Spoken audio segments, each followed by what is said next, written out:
The new season of World of Tanks has been officially confirmed as the Year of the Dragon, and today we're going to cover everything that you need to know, including the brand new vehicles that we have for next season that we can all pick up should you wish to, including the Ultimate Season Pass vehicle, alongside all of the other update information that we have for Tuesday next week when it goes live on the 30th of January at 11 o'clock kind of in the morning for UK time, and of course dependent on where you live that will change, but 11 o'clock UTC, which happens to be 11 o'clock GMT. So without further ado, let's take a look at what we have available for the week, because yeah, this should be kind of interesting alongside some of the other update information, because of course we've got the big Cold War changes that are coming into effect on the 30th as well. So if you haven't already seen some information on that, we'll give a brief overview of what's actually happening with it, but primarily focusing on the new season pass. So without further ado, let's have a look at what the new season pass actually has. Well, straight out the bat, the new season pass is primarily kind of focusing on having a variety of different things that include new vehicles alongside a variety of gold and other consumable items that you can pick up as well. So straight off the bat, there is free rewards for the season that you can pick up for free. You don't have to pay or do anything like that. Of course, season passes in World of Tanks console, they are available for gold. Now gold is of course something that you can obtain for free, but if you pay for it, it's a lot quicker to get, obviously, hence it being the premium consumable or premium kind of currency within World of Tanks. But straight off, we have the free rewards. So what do you get as part of the free rewards for this season? Well, you get a free tier 8 premium tank, and it's a tier 8 premium medium tank from the Chinese line. This is the Type 59-2. Now this tank is actually really interesting, and for those of you that don't know, it's essentially the exact same version as the King Dragon. Now you might have seen that vehicle. The King Dragon is a vehicle that has the same statistics as this one. It's just bright red with, of course, some themed kind of skin on it that allows you to look a bit like a dragon, blah, blah, blah. And of course, as part of the Chinese New Year, which is what the Year of the Dragon is kind of all about, which is why we're getting a Type 59-2, of course, being a Chinese vehicle. So that is the free tank that we can pick up. It's available at level 100. So this is the free level 100 reward for the season, which is brilliant. You'll also pick up a few kind of war chests along the way. You get one free war chest, which I believe is a commander's war chest. As you go through the season, I'm sure some of you will be able to pick up some free chests as well, which are from the long haul operation. Of course, getting 75 wins in a week, and that resets. You can complete it 2 times every week. So I'm sure some of you will be able to get some gold from that, maybe even enough to buy the actual season pass over the time. So with that kind of under the way, we've also got the actual season pass. Now the season pass costs 2,000 gold, so if you want to purchase it, that's how much it's going to cost you, and for that 2,000 gold you will be able to receive your gold back for actually being able to complete the season. So you'll pick up 2,100 gold just from getting this season all the way up to rank 100. So you get your gold back if you do purchase the season pass in World of Tanks console. So you will end up getting that gold back, which you can then use again to purchase the following season pass. So that's always a good thing. I think it's good to be able to kind of continually cycle through. If you've played other Battle Pass games, you know that kind of theme. So essentially, if you do want to play this game any length of time, then the season pass is the best thing that you can possibly buy in the game, I think, because of the fact that you get your gold back from when you buy it. Plus, you get a load of free tanks essentially. And you're also getting war chests, which you'll get 4 war chests instead of the 1 which you get for the free. The 4 come in the kind of paid pass or the standard season pass that's available. And each of those will give you varying amounts of gold in addition to the 2,100 that you'll get just from completing the season pass. These all have a minimum amount of gold that they'll give you back. I believe Commander's war chest will give you a minimum of 150 gold. You can get premium tanks out of them as well. So minimum, you will be able to get 2 Commander's War Chests, you'll get a Hero's War Chest, and you'll also get a General's War Chest. Now all of those, the minimum amount of gold that you'll get back for each of the different ones increases with how much or how expensive the actual chest is. So for example, a Hero's War Chest will give you the most, and the General's War Chest will give you slightly less, and then the Commander's War Chest will give you less again. So 150 gold for the Commanders, which you get 2 of, so that's 300 gold just from that. And then you'll get the Heroes War or the General's War Chest, which I believe gives you in approximately somewhere in the region of about 300 gold, 250 to 300. You can get more out of them. It just depends on luck. But the kind of General's War Chest is a decent amount of gold as well, so you get even more. And then the kind of premium war chest, or the most expensive war chest that you can get, the Heroes one, is going to be able to give you, I think, a minimum of 450 gold. It may even be higher. I'm not entirely sure. I'm not too kind of into that. But usually you'll actually end up getting slightly more gold because that is the minimum, and often you can get slightly more. So you're probably looking at about an additional 1,000 gold on top of the 2,100 you just get from completing levels within the season. So as a general rule, you'll probably make about 1,000 gold from the from actually spending the 2,000 gold in the first place. So 3,000 gold back. And of course, you can get premium tanks out of the war chest, because there's a 10% chance on every war chest that you open that you will receive a premium tank. So you could get lucky and get yourself a tier kind of 4 all the way up to like tier 8 premiums out of the war chest. Sometimes they have tier 9 premiums in the war chest as well, so you just have to know what the loot table is for the war chest. You can find that out in the game if you go to the war chest, and then I believe you press X on like kind of consoles for the Xbox, and then whatever the equivalent, I believe it's square on PlayStation, to be able to open up the season kind of rewards and what is actually available in the war chest itself. So you go to the war chest, you click on the button that says show the drop table, and then it will come up on the website on whatever kind of console that you're on, and then you'll be able to see exactly what's in the chest at that period of time. So that's always something that you should probably do if you're wondering about purchasing war chests. But to be honest with you, you just open them when you've got them in the season pass, because it doesn't matter. It's a free one. It's not like having to weigh it up. So with that bearing in mind, you could get a free premium tank out of these war chests alongside a ton of gold, and also premium tanks that you get for purchasing the season pass as well. So those premium tanks that you'll get from the season pass, in addition to, you know, your gold and stuff, the guaranteed ones are the Type 64 light tank. Now this is a tier 6 Chinese vehicle. It's actually super good. We did a video not too long ago where we looked at this little seal clubber, essentially a tier 6 light tank that does a really small amount of damage, but has a really nice damage per minute on this tank, considering that it is a tier 6 light tank. It's good at being able to spot and hide, as well as being a super fast vehicle, 72.4 kilometers an hour top speed, and that's without any equipment on it. And as soon as you start adding equipment to this thing, it becomes absolutely unreal. The only limiting factor with this tank is that it doesn't get the most amount of rounds. So often you'll actually, when you're in the pinnacle of getting the best games possible, you'll often run out of ammunition, and that's kind of the limiting factor for how much damage you can deal in this light tank, which is surprising because it's a light tank and should be used in a spotting way, but often you're actually dealing more damage than a lot of your teammates. So it is like the seal clubber's kind of dream, the people who want a stat pad, basically. So stat padding as in having a higher win rate than you probably should or actually have, because the tank is very good, and it also is used for people that want to pretend like their WN8 is higher than it actually is, because it's a tier 6 light tank that does a lot of damage, and because it's a light tank and you deal damage, you'll get more WN8 than you will if you're playing in a normal vehicle, a heavy for example, because I believe in the calculator it's done on the damage core/received alongside a variety of different things, damage and assistance. Assistance doesn't usually count that much, so it's very limited in that way.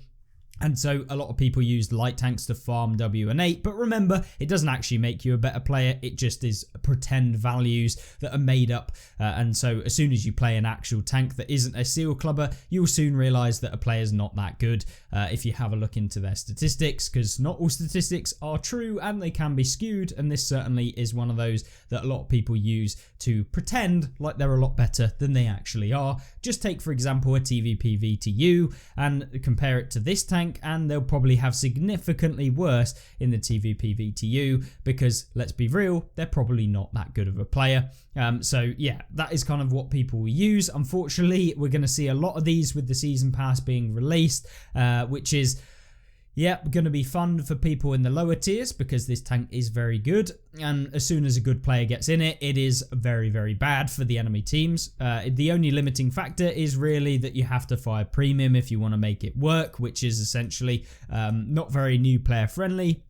And I feel like with these season pass tanks, they should make them a little bit more new player friendly, especially the higher tier vehicles, because these are the ones that are going to be really annoying for other players who maybe have played a little bit and have actually grinded through the tech trees, and then they're coming up against players that don't have a clue what's going on in the game. They've just, got the first season pass and they end up in tier 10, tier 9, tier 8 vehicles with no clue as to what's going on, and then it just ends up with these horrible games where you coming up against 4 or 5 new players in the premium tanks that they've just got in the higher tiers, where typically they'll be very, very one-sided because one team might get a load of new players, one team might get actual normal players that have been playing for a long time, and you end up with those 3-minute games. So I'm very against them introducing kind of these nuanced vehicles that take a little bit of kind of thought to play at the higher tiers, and just basically introducing super high tier vehicles, 9s and 10s primarily, because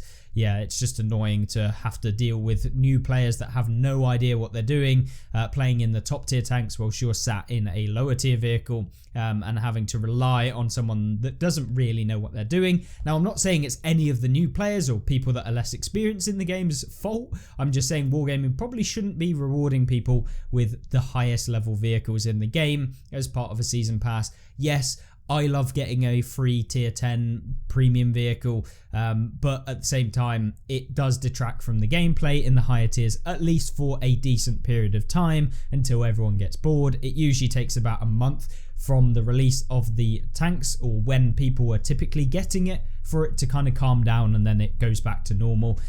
So yeah, it is a bit frustrating at those periods of time when they release these vehicles, but either way, it's just one of those things. Wargaming try and do it to get people to purchase the season pass, spend money, and get invested in the game. I can't really, comment on how effective it is at keeping players playing the game, how good it is to the game. There's a lot of factors involved, but I know for sure it does annoy me sometimes when you do end up with a lot of new players playing in these high tier vehicles. And we saw it on World of Tanks PC, where they released the Pattern the Tank. If you know anything about it, it's a tier 9 pattern, or like almost the same as the Renegade on console, the T54E2 I believe it is called.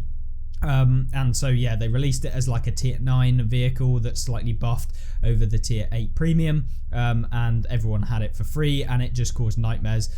So it is a bit annoying in that regard, but of course that's the Type 64. Then we've got the Panzer 58 Mutz. This is the tier 8 medium tank. Now, we had a possibility of getting the Panzer 58 Wraith, which is like a version of this tank with spaced armor. This one is a little bit faster than the Wraith Panzer 58 Mutz. This one doesn't get preferential matchmaking, so tier 8s, and so yeah, 280 damage. It's a fun tank, it's not very new player friendly, and it isn't the best of tanks in the least, or at most anyway. So yeah, it is a little bit of a bad tank for newer players, but at the end of the day, hopefully you guys will enjoy it. And if you're watching this, you're probably not a super new player, or maybe you are. Let me know in the comment section down below whether you've played this game for years, or whether you've played it for a couple of weeks, couple of months, or you've just been following along and don't even really play the game at all. I'd be interested to see what you guys are actually kind of how much you play the game. And then of course the Ultimate Season Pass, you get the brand new tier 10 Highlander 116 F3 heavy tank, which we'll go into the statistics of later on in this video, but it's a brand new tier 10 heavy tank that is coming in as well. And on top of the actual kind of tanks that we've already got, so the Type 64 and the Type 59-2 and the Panzer 58 Mutz, we're also getting a new WZ1224, which is a Cold War premium vehicle. Era 2, and this is a brand new vehicle, and this is available in the season pass. This is the rank 100 reward, so yeah, it's kind of an interesting one, and we can go into the stats of that one in a second as well. But obviously the ultimate season pass costs 6,000 gold.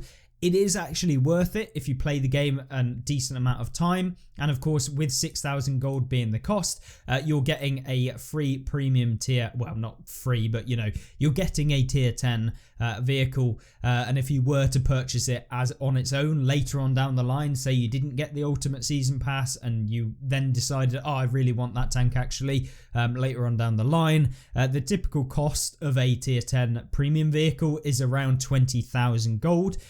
So yeah, very, very expensive. And often they're actually available for free XP, which is a similar sort of price depending on the promotion, depending on if they add sales or whatever. Yeah, it is very expensive to actually purchase a tier 10. So for the gold price, and considering you're paying 4,000 gold to get 25 level skips already, a premium or a hero commander, which is a 3D version, we've got some images of that. As well as this tier 10 heavy tank, it's all nice. So basically 4,000 gold for the tier 10 heavy tank, and then you get a few extras added on top. These are obviously all worth money, but at the end of the day, yeah, you're primarily going to buy it for that tier 10 heavy tank. So yeah, that is what we get. Alongside that, you'll get yourself some customizable garage items. So these are going to be the things that you can actually put into your garage. We've got the Chinese vase too. We've got the stone lion statue. We've got Chinese dragon pyrotechnics, Chinese New Year door couplets, lucky statues, panda lights, Chinese street food stalls, and a Chinese firework car. All of these are actually available, or will be available when the update goes live, and you'll be able to get them for the first time ever. I think all of these garage customization things, they're really good. They allow you to just have some extra stuff if you want to spend money on them. They'll have paid versions, I'm assuming, as they usually do with all of the stuff. They give you some free stuff, they give you some paid stuff that you can purchase as well, and so yeah, it's just down to you whether you want to spend money on cosmetics. They don't impact the game or anything like that, so it's just purely if you like the look of things, or want to kit out your garage. Obviously if you don't use the customizable garage, you can use the standard one that doesn't have any customization, but for me, I don't see why you wouldn't use a customized garage anyway, so that's just my opinion. You can get some emblems as well. You can pause the video here if you want to see them, and then if you complete the season, you'll be able to get yourself the Year of the Dragon season medal as well, which is just a medal to say you've completed the season. In addition to that, you've got your typical XP, silver and commander XP bonuses. These come in the form of when you get to level 100, you'll receive a 25% increase to vehicle XP for the rest of the season. So say if you completed the season on the first day, I know it's probably never going to happen, obviously, but if you did do it, you'll get 25% vehicle XP for the rest of the season until it ends. If you complete it on the last day, obviously you'll only have 25% vehicle XP up until the day at which it changes, which may be less than 24 hours. It just depends on how quickly you go, and the quicker you can complete the season, the more XP and stuff you will accumulate over that season in addition to what you normally would. So it's always good. So once you get to level 100, 25% more XP every single game. It's not limited to a number of times a day. It's just every game you will get 25% more vehicle XP, whether you're playing a premium, whether you're playing a standard vehicle, or whether you're playing, 5 different vehicles consecutively after one another. It doesn't matter. Or if you're playing one vehicle 100 times, there's no difference. It's just 25% flat vehicle XP increase. Then we've got the ability to complete further levels to level 100. So normally you would be able to, get to level 100 and then usually a battle pass would end. However, on console, World of Tanks, what you have is the ability to keep getting more levels, and you don't get any hard rewards from these. You just have the ability to get more XP from completing additional levels.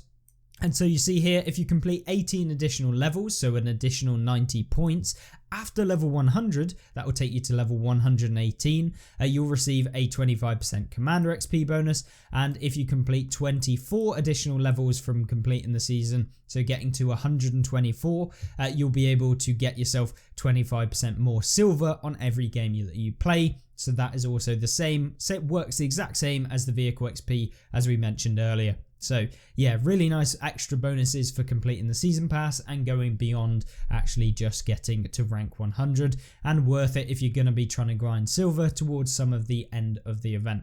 Either way, Year of the Dragon starter pack is also going to be added in to the game. This is a free bundle that is available within World of Tanks console. You don't have to play anything, and it's available to absolutely everyone in the game. It's not a big thing. All you'll get is 3 days of premium. You'll get 5 lots of ×2 silver boosters. You'll get 5 lots of ×3 XP boosters, and you'll get yourself 5 lots of ×4 Commander XP boosters. All very nice to have for free, and is a nice one to kind of have in the game. Alongside that, of course, we've got the Year of the Dragon season tanks, like we mentioned. These come in the form of the Type 59-2, the Type 64, and the Panzer 58 Mutz. Obviously, we've gone over those. If you have them already in your garage, you'll be able to get silver compensation. You don't get the gold value of the vehicles if you already own them, just the silver. And you'll be able to pick up 3.5 million for the Panzer 58 Mutz.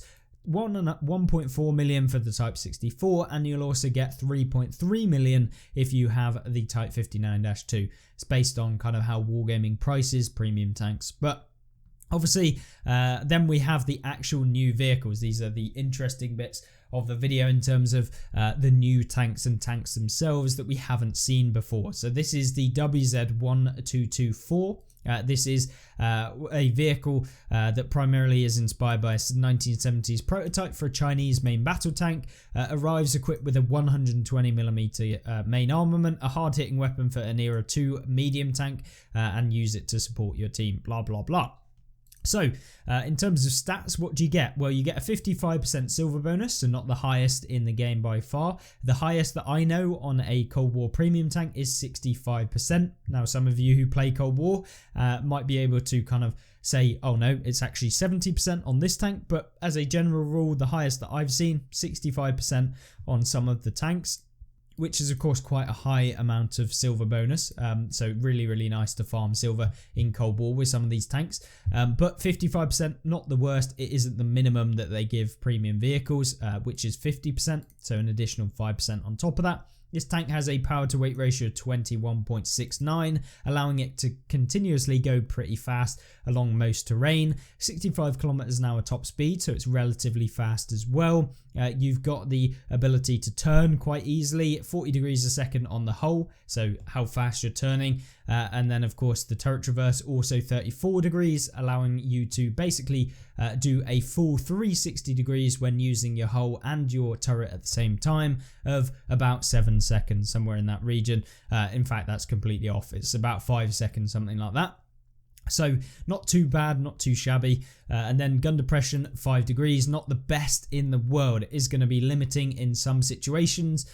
Penetration wise, 372 on the standard with 470 damage. 372 pen can be a little bit of a problem against some vehicles, but it is on the lower side of the medium tanks in Era 2 from my own recollection. And then the premium rounds, 440mm of penetration. However, these rounds are heat ammunition, which typically in Cold War aren't very good, and so they only really work against armor that doesn't have spaced, and a lot of tanks in Cold War have spaced and can be basically absorbed the heat rounds regardless of the penetration that you might have. So yeah, it's a bit of an annoying one because you're going to have to basically fire standard with 372 pen. So yeah, that's kind of how that one will work. Aim time, very good, 2 seconds. Accuracy 0.32, which is very good as well. You've got HESH rounds or HE rounds with 130 pen. Terrible. I don't really see the point in loading HE because most of the time you'll bounce or it will get absorbed by spaced armor. And then you've got a damage per minute of 3,243, which is okay. It's probably not the highest, but it certainly is going to be usable. I don't think anyone's going to have too many problems with that. View range 490 meters is good, and then signal range 650, not really any things to say about that one.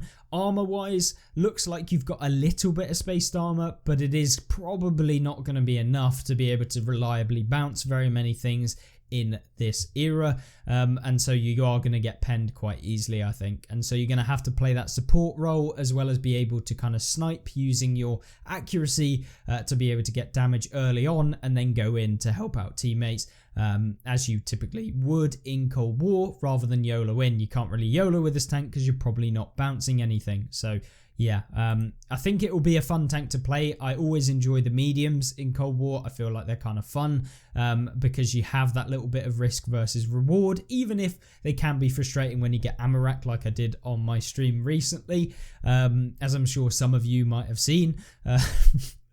Yeah. But either way, it's enjoyable to play mediums in Cold War. I very much enjoy them over playing some of the more overpowered tanks that are released in Cold War. Of course, then we've got the Highlander 116 F3. Now, this is the World War II Tier 10 tank. So we've seen the 116 F3, I believe, on PC. This is a Tier 10 Chinese, of course, heavy tank, and basically relies on having decent armor with a little bit of alpha damage as well. This is what it looks like. It looks really cool, I won't lie. I think it is one of the nicer looking tanks that we've had in a while on the game. It looks cool. Think it will kind of be a nice one to have in the game. However, usually with the nice looking tanks, they play like trash, and this is the tier 10. It has a no silver bonus. This is a tier 10 premium. They don't get silver bonuses, at least currently, within World of Tanks. Now, I have no idea if Wargaming will ever do that, but hopefully not, because you can end up with some crazy amounts of silver, I expect, if they did that. But 2,100 hit points. You've got power to weight ratio of 14.48, which is on the kind of, I guess it's the average side for a heavy tank. It's nothing exceptional, and it certainly isn't going to be able to, redeploy across the map in a minute. It will take a lot longer, and you've got a top speed of 35 kilometers an hour. So what Wargaming, I expect, are trying to make this tank into is more of a kind of brawling heavy tank, where you kind of position yourself in the best position you think at the beginning of the game, and then mobilize slightly during the game if you feel like the position isn't the best, or do like a delayed retreat rather than kind of maneuvering around the battlefield quickly like some heavy tanks can do. And of course, with those sorts of tank, you typically expect them to have a little bit of armor. Whether that's the case with this one, I don't know. Maybe we'll have a look in a second. But hull traverse and turret traverse are terrible. This is going to be one of the most annoying bits about it. It is slow. It is slow to turn. It is going to be a pain. This tank also gets 180 degree yaw limit, which means that you can only turn left and right 90 degrees, I believe, unless they're saying that you can turn 180 degrees one way, but in order to then continue back around, you'll have to turn all the way around the other way. Not entirely sure whether that is what they're intending, or that it's 360, so you don't have a yaw limit, but they've added it in here, 180 degrees and 180 degrees. So yeah, I mean, it's left up for interpretation. I have no idea whether that means that you can go all the way around and back to the starting point, or whether you can go 180 degrees and then it will stop, and then you have to turn all the way back around to the center and then another 180 degrees, like it locks you if you try and go past the back of the tank. Or whether they're just saying, yeah, it can move all the way around. It's a bit left up to interpretation. Doesn't seem like we're entirely sure, but there you go. I guess we'll have to see when we do the review of the tank, and if you want to see that, make sure that you do subscribe, because then you'll see it when it goes live later on in the week, next week. Gun depression, you've got 8 degrees, so it's actually quite usable in terms of ridge lines and getting into hold down locations, so that's good. Gun elevation, 20 degrees, that's fine, nothing too terrible. It isn't brilliant, but it isn't awful. 266 millimeters of penetration, which is fine as a heavy tank, and then 325 on the premium rounds. 530 damage, which is good, and the HE has 65 pen with 640. Probably not useful using too many HE rounds in the game with this tank against those lightly armored vehicles, so you're probably going to want like 3 or 4 rounds.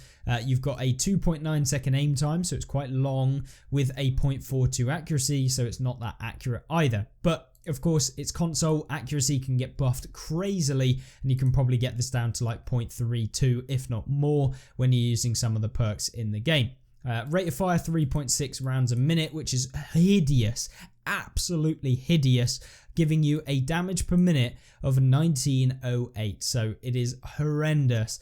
But this tank is an autoloader. This tank has 3 shots in its clip. It has a 40-second reload, so it's very long. So you can deal 1500 or 1600 and 1590 damage per clip, but it takes you 40 seconds to reload. If you, for example, take the T57 Heavy, you have about 400 damage per shell, and you times that by 4 because that's how many shots in the clip. You got 1600 damage. It reloads in about 30 seconds and has an inch clip reload of about 2 seconds. So you take about 36 seconds from when you start reloading to when you're kind of finished firing all of your shells. This tank, however, takes 40 seconds to reload, then a further 10 seconds to be able to output all 3 of those shells, and then you've got to reload again. So damage per minute, hideous, horrendous, and in any 1 minute you're only going to ever be able to deal 1500 damage regardless of what it says here. Of course, that takes into account the percentage of the reload that you're going to be able to do after firing all of your shells. So yeah, this tank is going to suck for the amount of damage that you can kick out, and it would have probably been better that Wargaming introduced this as a single shot vehicle. I think having the autoloader with a 5-second intricate reload is going to be painful, and I think it is going to be one of those tanks that people will enjoy because it's a tough tank to actually play, and yeah, I think that is going to be how this tank actually plays in the game. 400 meters view range is okay, nothing incredible here, but you know, it is going to be able to spot people, and with coated optics, or advanced optics as they're actually currently known, they're going to be able to get up to max view range with this vehicle. Of course, now we can have a look at the armor. This is probably the biggest thing. If the armor works, the tank might actually be useful, and you can see here, armor wise, you've got a thin strip at the bottom of the lower plate which looks like it can be penned, but you've got a reasonable upper lower plate, if that makes sense. So there's 2 strips on the bottom of the lower plate. The upper plate is okay, but then again has a weaker portion at the top of the upper plate. So yeah, I think that this tank is going to be able to bounce a little bit off the front of the tank. Really depends on whether people are shooting down into the upper plate, if this hull armor is quite low profile. And then of course the turret looks pretty strong. However, it depends on what the values that we're given here actually are in the game. Otherwise, it could be horrendous as well. And I'm likely expecting that, you know, with premium heat rounds, you're going to be able to go through the turret of this thing. And then you've kind of got this rounded area on the top with cupolas, which can be penned. And then you've got this kind of rounded kind of section that I'm sure that you can actually pen through here where it's actually green. So I'm assuming that the turret isn't going to be incredible. And as soon as you start to turn the turret to a different direction, people are going to be able to go straight through you, as well as this kind of bulb at the back of the turret, probably going to be able to pen that quite easily as well. Side armor, probably garbage. You're going to get penned a lot. And considering that this is a Chinese vehicle, the ammo rack percentage is probably quite high. So yeah, you're going to get ammo racked with the Chinese vehicle because, you know, it's a tech tree trait of these Chinese tanks that they just love getting ammo racked, similar to the British ones. So yeah, I'm sure that it is going to be a little bit of a pain to play and probably not amazing. So typical, looks cool, probably plays annoying, which is usually the case. So with that being said, of course then we've got a few other bits. The season commanders, this is the premium or hero commander that you can pick up as part of the season pass. This is what he looks like. I mean, it looks really cool. Think it would be cool to see it in the game. Is it overly done? Probably not. I think it's nice. And all look cool, but yeah, I mean, if you're not interested in commanders, probably like me, then you're probably not going to use it, but if you are, it's there available for you.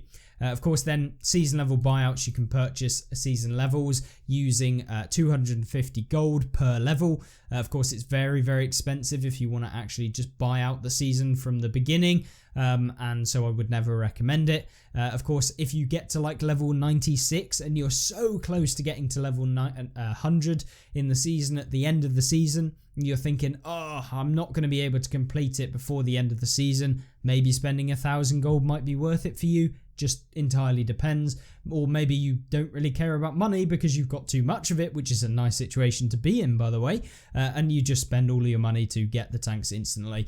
It's down to you, of course, in your own financial situation. I will neither say that it's a good or a bad idea. Obviously, if you're in a terrible financial situation right now, probably spending any money on World of Tanks is not your highest priority, and you probably already know that. But there you go. That is the Year of the Dragon season, but it's not the only thing that we have for today. So, of course, we've had all of the information about the season, and some of this is reiterated in the news post on the World of Tanks console Discord, which I highly recommend joining to stay up to date with some of the server issues, stuff like that. It's always pinged to people if they're experiencing issues, and of course you can get in contact with other players of the game and just improve the community aspect that maybe you've been wondering where the community are in this game. They are available both in YouTube. There's loads of content creators and I highly recommend you go and check them out, but of course we have the community on the Discord, and there's quite a lot of players. For example, I believe there's like something in the region of like, I don't know, 2,000 people online right now on Discord. So yeah, quite a lot of people online at the moment. But of course then we've got the Cold War progression update, as I spoke about earlier in the video, where they're changing a few things about Cold War. And of course the Cold War is going to be getting both XP cost reductions in how much modules will cost. They're not affecting how much XP you're going to get. No XP seems to be able to actually be changed within the Cold War mode, so you'll earn just as much XP as you previously would. They've literally just reduced the cost. I'm seeing loads of people go blah blah blah blah, I can't believe that they've reduced the XP that you'll be getting in games. No, they haven't done that. They're not reducing how much XP you're going to be able to get in the game. It will remain the same. They're just reducing how much XP you need to get the packages. They've also done the same with silver. However, they have actually reduced the amount of silver in that you earn per game in Cold War, not in World War II. This is only Cold War related. So yeah, essentially both Cold War and World War II will have a similar level of kind of silver, how much each modules cost throughout the tiers/eras within the game. So it will be a bit more of an easier transition, and the earlier vehicles in Cold War will be really cheap compared to what they are currently, whereby you buy a second, an Era 1 second tank for about 3.5 million. After the update goes live, there'll be about 150,000 to 250,000, and as you go through, you'll see the dramatic price decreases of a lot of the tanks, going down by about 3 million silver per tank, regardless of the era. So a Era 3 vehicle will be 3 million less on some of them, at the least at the early stages, and then of course as you go down the eras, it will just be discounted at 3 million off of basically all of the tanks. So you know, if it's a 6 million silver tank right now, it will be 3 million. If it's a 10 million tank right now, it'll be, you know, 7 million. If it's a 3.5 million tank right now, it'll be 3 million. That's kind of how they're going to do it, as to like a flat decrease in how much silver each of the tanks is worth. So it will save you millions over the cost of grinding out an entire tech tree. And of course, if you're trying to get all of the Cold War era vehicles, then you're going to be able to save a ton of money. And I think this is a brilliant change for basically anyone that plays Cold War to actually play Cold War. If you're only playing Cold War to earn silver, then this is probably an annoying change for you, but at the end of the day, it's only going back to what it previously used to be, and in fact, you've still got a better time of it than I had when I had to grind through all of the tanks when we didn't even have Cold War at all. And so you'll still be able to earn more silver in Cold War, just nowhere near as much as we currently have. But it's probably a 400k silver game right now will probably look in the region about 200,000, maybe 250,000, and so you can kind of take from that how much silver the difference will be that you're earning every game. So that's kind of how they're actually using it, and it should make the new player experience in Cold War a lot better, because I think what they originally intended was that it would be a higher tier gameplay, that, you know, veterans of the game, people who've got to tier 10 and they've got all of them, would be able to play Cold War as a new experience and have that money. But actually what they found is people started playing console to be able to play these new Cold War vehicles, and then realized that they needed ridiculous amounts of silver that they weren't able to achieve at the beginning of their account. So they want to make it into both that you can play either game mode from scratch from a new player or a veteran and just make the grind entirely easier for everyone involved. So I think that's a brilliant way of improving the Cold War experience. And although I say that as the new player playing experience in Cold War, there are a huge amount of issues that both I have and basically everyone has when it comes to the higher tier gameplay in Cold War, where they've basically ruined Cold War Era 3 with so many overpowered premium vehicles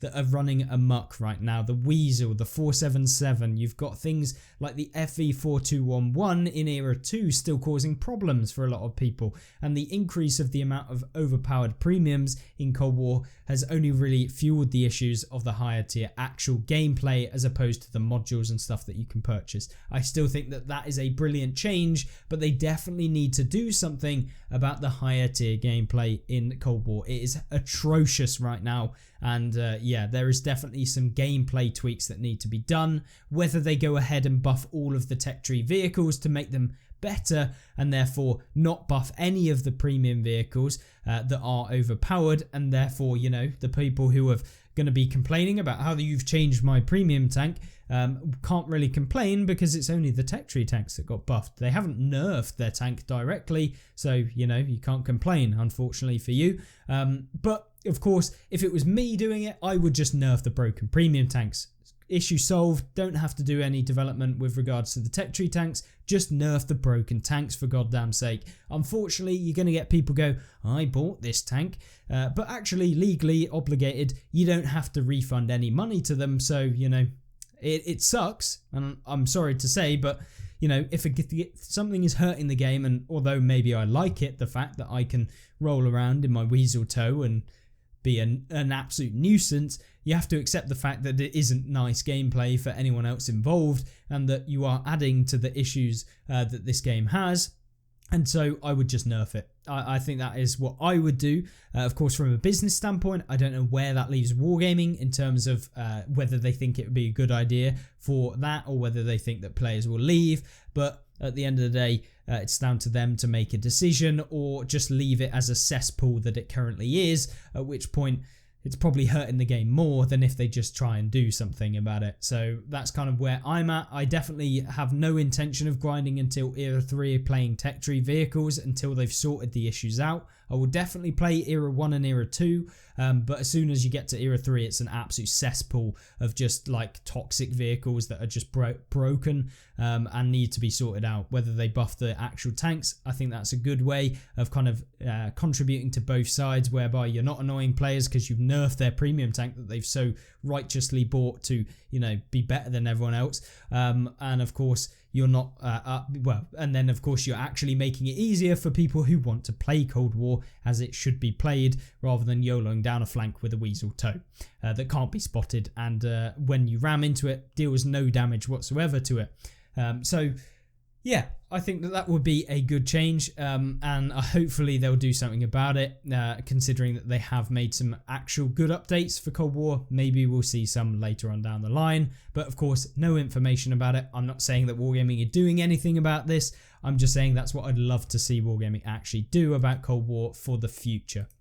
Of course, initial player experience. This has been no small task for our teams. They've taken the experience currently in the game and enhanced it. Now, each battle you play comes with side missions, whether to play a battle, buy a module or tank, or equip your first skill on a commander. This new experience will explain the game to the players in a more guided and easier to digest way. This is a great thing. I think that the game has been missing some aspects of like, what the hell do I actually do? And this should be very, very good indeed. What I would love them to have actually introduced is a system where you could have a advisor or something that says, oh, you're playing a light tank. Maybe you should consider using advanced optics and using advanced concealment alongside something like a gun rammer or something like that. And that way someone gets the idea, oh, maybe I should be using these camouflage equipment, or maybe I should be using premium rounds in this tank, or maybe I should be using camouflage on my light tank or whatever. Just to give you a little bit of a hint, you could turn off the advisor if you're blatantly like, no, I don't want to be told what to do. But for those of you who are trying to learn the game, just a little bit of a hint would be good for the new players. And I think that this is a good step in the right direction, but there's still plenty more to be done. And I think an advisor or someone that just kind of pops up in the garage and says, hey, you're playing a heavy tank, you should probably use these. This is the perks that you should probably consider getting first, that sort of thing. And therefore, you know, the player can either choose, yes, I agree that I want to use these perks that I'm being kind of said or suggested, or no, I don't want to use any of those. And some of them I might use, but I want to use this one because I think it'll be cool. That's kind of how I would do it in terms of adding in a way of kind of introducing a bit of knowledge to new players, because it's not intuitive at the moment, and hopefully this will help out a little bit. But yeah, I think it will be good. Of course, then we've got a brand new map. So Azure Coast, do you remember this map when it was coloured blocks and everything was paved? Well, you just saw its final form. From start to finish, you guys have been involved in this map, and as of Tuesday, it will be in the game. So Azure Coast is one of the brand new maps. It has never been released on console before. We've had playtests of the game. You could play it in community matches, and of course it was like a development similar to what we have. I want to say Vineyards. Vineyards was a community map. This is the exact same. It's another community map made in tandem with the player base, and hopefully it'll be a good one to try out and get a go on it and see what it's actually like, and that will be in the game as of Tuesday. So a brand new map, not a reworked version of a map we previously had, a brand new actual map that we haven't had before in console. Brilliant, brilliant, brilliant, and I think we need more brand new maps as opposed to just reskins of various different maps that we've had in the past and stuff like that. So yeah, I think this is good, and I'm looking forward to playing it and having some new features in the game. Of course, there's new garage gear. We went over that, and yes, the last bit of information, regardless of the season pass stuff, is the T34 Calliope or Calliope, which is everyone gets at least the camo and emblem in their bundles if they completed a singular season. As a background, the T34 Calliope is essentially a vehicle that is available for people that completed seasons consecutively or singularly. You'll get rewarded based on how many seasons you completed since the beginning of the Resolutions event that was going on World of Tanks console. This season, right now, as it currently stands and will end on Tuesday, is the final season of the event. And when it is completed, you will then be able to get yourself the Calliope or the Calliope. I think it's actually pronounced Calliope, but you know, for those of you wondering, that's kind of how you do it. At least that's what I've been told. So yeah, hopefully that's right. But essentially, yes, this tank will be in the game on Tuesday, I believe, at least from what I can see. Doesn't seem like there's any actual release date information, but I would assume with the start of the new season, maybe we'll get it. Maybe it'll be a week out or something like that. I don't know. But yeah, it seems like it's in the store on Tuesday. So there you go, Tuesday. For those of you who completed 5 of the 6 seasons, you'll get the tank for free. Essentially, if you complete 1 season, you'll get 20% discount on the tank, which you can get in the store. It'll be discounted at 20%. If you then complete 2 seasons of the event that we've had, then we would have been able to get 40% discount, 3 seasons 60%, 4 seasons 80%, 5 seasons or more 100%. And if you completed every single season, so 6 seasons, obviously that would end up with 120% discount. And no, Wargaming won't be giving you gold for completing all 6. You will be getting extra additional stuff, and I believe that extra additional kind of stuff will be the Grand. I saw it here a minute ago. It's the Grand Slam camo. So I believe that is what you'll be seeing in the game. So yeah, that would be nice to have in the game. And of course, the tank itself will be coming out. This is what it looks like for those of you wondering. This is the M4 essentially with rocket tubes that are fired in a 4-shot autoloader or a 6-shot autoloader. And of course, they all fire off. So cool. It's the first World War II missile launcher, and they are missiles. They're not missiles. They're rockets as opposed to missiles, so they can't be moved mid-flight. They just follow in a straight line like a tank shell. They're just super slow, and probably have very limited penetration, and more so are there for like HE pens on light tanks to make light tanks just that little bit more annoying to play than they already are. So there you go. That is everything for this new season, at least in terms of the information that we've been provided as of currently. Let me know what you think of it. This has been a very long video. Hopefully I will have timestamped all of the sections that we've covered, whether that be the season passes, that sort of stuff, as alongside, you know, some of the new tanks, that sort of stuff. Hopefully it will have been easy to actually digest where the points that you're interested in are on these videos. If you want to see more and you want to see gameplay, subscribe to the channel. And if you did enjoy this video, make sure to like it. If you didn't do any of that, I hope you have a fantastic rest of the day nonetheless. And of course, thank you very much for watching, and I really do appreciate all your support, and I'll see you in the next one, hopefully. Goodbye.